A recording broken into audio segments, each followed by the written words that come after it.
job. Thank you for that introduction. So my name is Ian. I've been involved with the partners. I've been a senior partner for 2 years now with Jesse.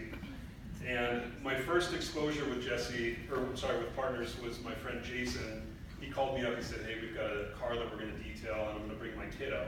I was like, okay, cool. Hang up the phone. I've known Jason for 2 years. He doesn't have a kid. What's he talking about?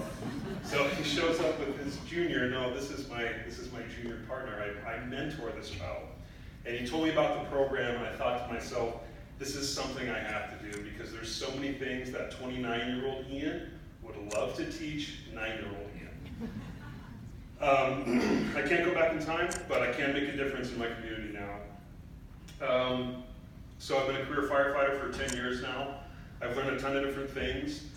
You spend a third of your life in the firehouse. You learn to become your own maid, your own cook, your own mechanic, as well as working with my crew.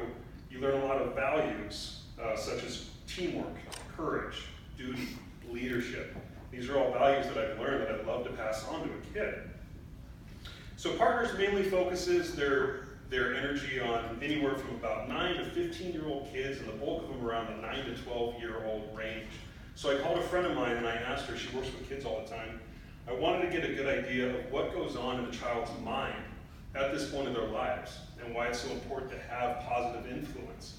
And she referred me to Erickson's Stages of Development, and if I may read here, and it states, if children are encouraged and reinforced for their initiative, they begin to feel industrious and feel confident in their ability to achieve goals.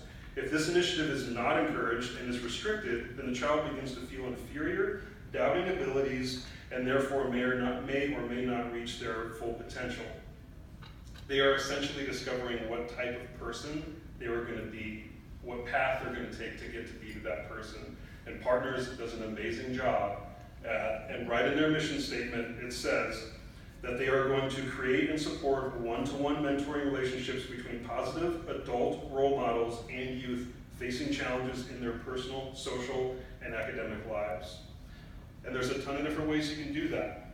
You can choose to be a senior partner, you can choose to be a school-based partner, or participate in activities and be an activity partner with kids who haven't been paired up. Like she said, there's a lot of children that need mentors out there, but there's great activities that you can pair up with them just for the day and be that positive influence just for that one day, and they'll remember that. You can also donate, which I assume is why a lot of you are here tonight, and I appreciate that. I think anything worth doing is worth overdoing. I chose to be a senior partner. It really opened my eyes to the process that I had to go through to be eligible to be a senior partner. It was a interview process that took a couple hours, and they asked me some pretty personal questions, a background check. They did a home visit to make sure that I had somewhat of a stable environment that I was living in. Finally, during that home visit, they brought me profiles of kids, a stack of profiles. I did not know that there were not a lot of male mentors in this program. I had my choice. I hate saying it that way, but I had my pick. It's really frustrated me that because I see a lot of young men in this room. I work 3 jobs, I volunteer for 2 different organizations. You can find time to be involved in this program. I digress. So during the home visit, they bring these profiles, and the top one, the Partners does an amazing job at matching personalities and likes, dislikes. That's why that interview process was the way it was. And she said, this is Jesse, and he's 9 years old, and they told me 3 things about him.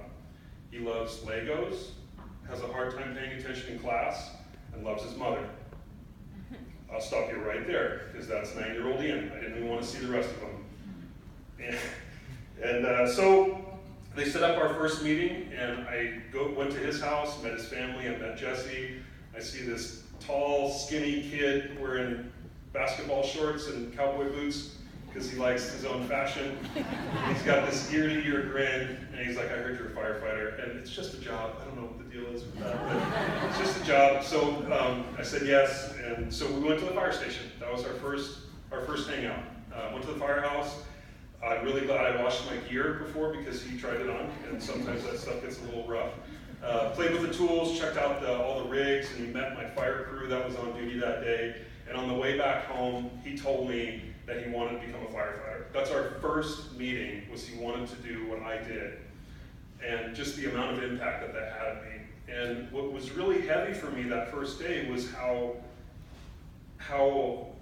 scared he was that I wasn't going to sign on. He knew it was a 12-month commitment, but he was terrified that I wasn't going to sign on for another year. And I was like, bro, we've got 12 months, man. Like, and I honestly, I didn't know if I was going to sign on for again. 2 years later, here I still am, and he is definitely my junior partner.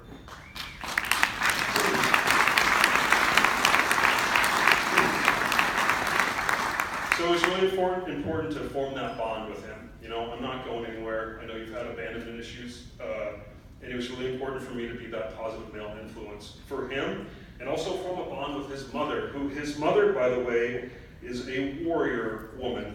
Lisa is dyed in the wool, a warrior woman. She has 3 jobs.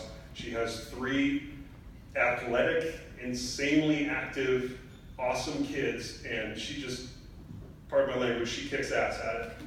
And shout out to my mom for being my date tonight. So,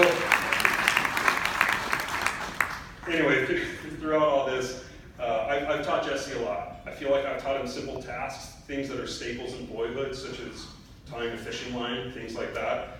But what I really want to convey to him is my mannerisms, the way I interact with people, the way that I live my life. And I live my life pretty simply. Be polite. Anything worth doing is worth overdoing. And if you're the smartest person in the room, you're in the wrong room. And I really think, I just, aside from the obvious where, you know, I think a lot of people think, oh, you're teaching this kid things, you're really teaching him subliminal stuff, the way that you interact with people. They'll pick up on that. But I've also learned a lot of things from Jesse. Besides his sweet dance moves that he's doing constantly. First thing I noticed about Jesse is if he appreciates you, if he likes you, he will flatter you. I had to teach him what the word flattery meant because that's what he kept doing to me. And same with his mother, but if he knows that if he likes you and he loves you and he respects you, he will shower you with compliments until you are red in the face. And that really resonated with me. If you like someone, if you love someone, appreciate them, let them know. Take only what you need and leave something behind. Partners has a fantastic activity once a year where they get the kids. They get gift cards from sponsors. They go to Walmart. We all shop with the kids. They form a little budget list for shopping for their family. Then we go back to the big banquet room at Embassy Suites and we wrap all the presents and all the partnerships are there. It's super fun. He shopped for his mom, his sister, and his brother. He got them all cool toys and it got to about $10 left. And he's like, I want to buy you something. He's like, dude, I work 3 jobs. I don't need you to buy me anything right now. This is for you, like spend it on yourself. So he finally bought a toy. We went back and wrapped it, and then he wrote my name on the present and tried to give it back to me. Like, dude, I don't need a remote control car. Just keep it. Just keep it, man. He's so generous like that, though. Really an amazing kid. Finally, never be afraid to show off. We went to Rollerland. If you're from Fort Collins and you've never been to Rollerland, shame on you. He and I went there, and before I had my skates on, I had to warm up. I'm almost 30 now, so I had to stretch out. Before I had my skates on, he was skating backwards and doing the splits, and in case not enough people were watching him, he brought a duck call, like a hunting duck call, that he stuck in his mouth and was making the most obnoxious noise because he wanted that attention. He's not afraid of it.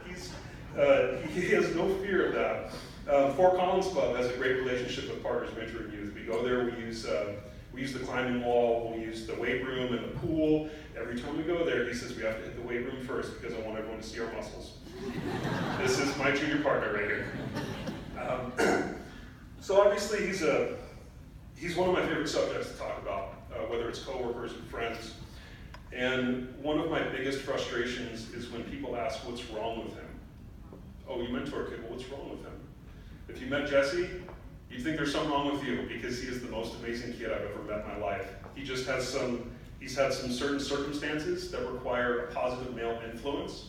I've never had to discipline him in any way. I've never had to talk to him and sit him down like, hey, this is what's going on. Not at all. We are friends. We are genuine friends. And we're just hanging out. That's it. I think a lot of people are afraid of this getting involved with kids like, oh, this sounds like it's a really hard thing to do. No, we're buddies. We have a friendship, a partnership. Sometimes people ask me if I feel like a hero, like the firefighter thing still cracks me up. It's just a job. I don't feel like a hero. I think the most heroic thing that you can do as a firefighter is sign up to be a firefighter, because you have no clue what you're getting into. Everything beyond that, you go through a strenuous academy, and you are trained to respond to emergencies, and you act on that training. I truly think the most heroic thing I did was sign up to be a mentor, and partners did a great job of training me to do that, and anything beyond that is just hanging out. I'll be quick though. In closing, one thing that his mother Lisa and I really discussed was I didn't want to buy him a lot of stuff. I don't want to just hang out, pick him up, oh, we'll go buy some ice cream, we'll go buy this. I don't want to do that. I've worked for everything that I've had in my life, and I want to convey that to him as well. So when it came to his birthday, I didn't want to purchase him a gift. I wanted to give him something that meant something to me. And when I was 9 years old, my most favorite thing in the world was my 12-inch G.I. Joe figures. Any guys out here know what I'm talking about? Two big 12-inch G.I. Joe figures. I used to get in trouble. One of them had a parachute. I used to go from the top of the stairs and throw them off and watch them parachute down. I'd play with them day and night. I loved these things. And I wrapped them up, gave them to him, and said, when I was your age, these were my favorite toys, and I want them to go to someone who's going to appreciate them. He looked up at me and said he wants to hold on to them. He's not accepting them as a gift. He wants me to mentor him as long as the partnership will allow, because he wants to give the G.I. Joes to my son if I have one to mentor him. So anyway, obviously the impact that I've had on Jesse has gone full circle, where he wants to have that effect on me. To continue this impact that partner does, we really need your support, and I appreciate everyone being here tonight. So thank you.